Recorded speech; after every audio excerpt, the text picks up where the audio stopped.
gusto ko lang pong ipaalam sa inyo, mga kalingap, mga kaibigan, na gusto ni Nay Hansel po na huwag i-bash si Biancy at si Ido. Yung pong request niya po, mga kaibigan. Eds, ayaw din namin pareha sila mabash. Kaya po, ang nakakapagpaano lang naman po talaga kasi ng ingay, yung mga maki-Edo, maki-Biancy, yan lang naman po talaga. Sa totoo lang po, kayo po ang nag-aano ng gulo ng MC.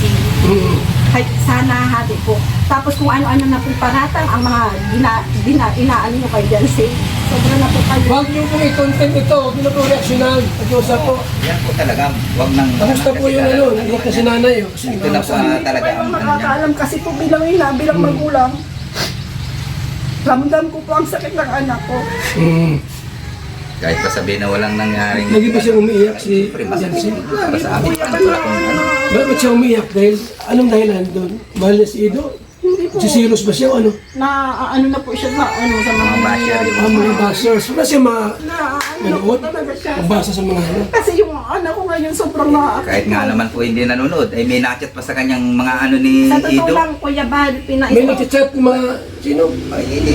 Sabi ko, huwag na yung pagparaanin kasi po Block na. ano niya. yung mga nakiido po ang sasakit po man sa Sino makaido ano? Kaya po Ginagawa sana po, pa nila ng nakikiusap po ako sa inyo bilang ina. Ako kasi hindi po kayo yung nakakaramdam na nakikita siya lagi na umiiyak. Kaya maapektuhan na po yung pag-iisip ng anak ko. Sa totoo lang po. Lagi. Kaya mo na, ako nang ano ka no dyan. Huwag kayong mag-content na po ng IDSI, yung ano, tapos na po yan. I-declare ko lang po ito.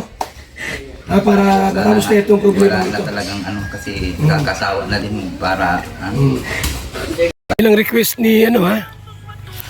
Request po ni Hansel na wag nating i-bash si Papa Ido at si Biancy po. Love na lang po ni Hansel po si Papa Ido. So, ang request niya po sa atin, yung mga kalingap reactors and viewers, wag daw nating i-bash yung dalawa, mga kaibigan. Yan. Ginagawa rito. Umiyak nga po siya, di ba? So, umiyak po si Nanay Hansel dahil sa anak na binabash po. So, request po ni Hansel po, huwag nating i-bash. Ha? Mga kaibigan. Masakit po sa isang ina po na makita yung anak umiiyak.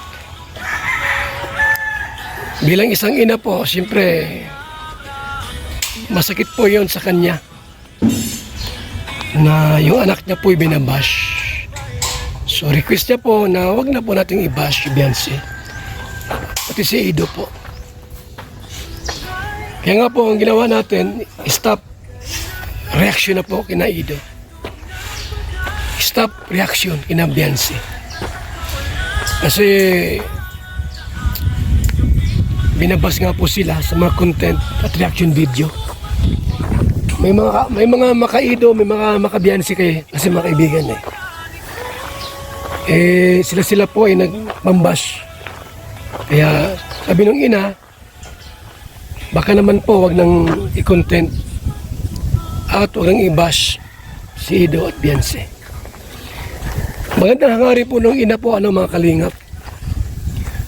Magandang kanyang hangarin po, motibo, na wag na nating i-content or i-bash yung dalawa po, mga kaibigan.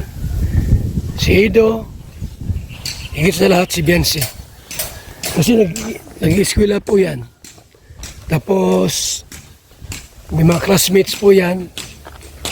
Siyempre mahiyap po naman siyang pinag-uusapan doon. Bata pa kasi yun, mga kaibigan. Hindi maganda na i-bash po natin siya. Yung pakiusap ni Hansel, narinig po natin. Nag-iyak pa nga po siya sa kanyang sinabi. Siya po yung nakikiusap na wag pong i-bash ang anak niya. Even si Papa Ido po. Mga kaibigan, so yung bahay po natin pinagawa. Super laki ng bahay. Pamilyang walang kakayanan, walang lupa, walang bahay po, yan, binahayan po natin. Ang pabahay po natin is running to 300 na po mga kaibigan. Running to 300 na po ang pabahay po natin. So ayan, mga kalingap, yung mga project po natin sa ating pong programa. Sa ating programa po, mga kalingap. Salamat po sa inyong lahat po na nawaan niyo po ang sitwasyon, ang dahilan. Ganun talaga po, walang forever. Lagi may katapusan. Ngayon pa man, sa loob ng 2 years, nakatulong tayo. Ang love team. Si Papa Edo po nakatulong kay Beyonce sa kanyang pamilya. So, kahit nawala po ang EDSI, wala nang EDSI. So, yan lang po ang ating pong announcement.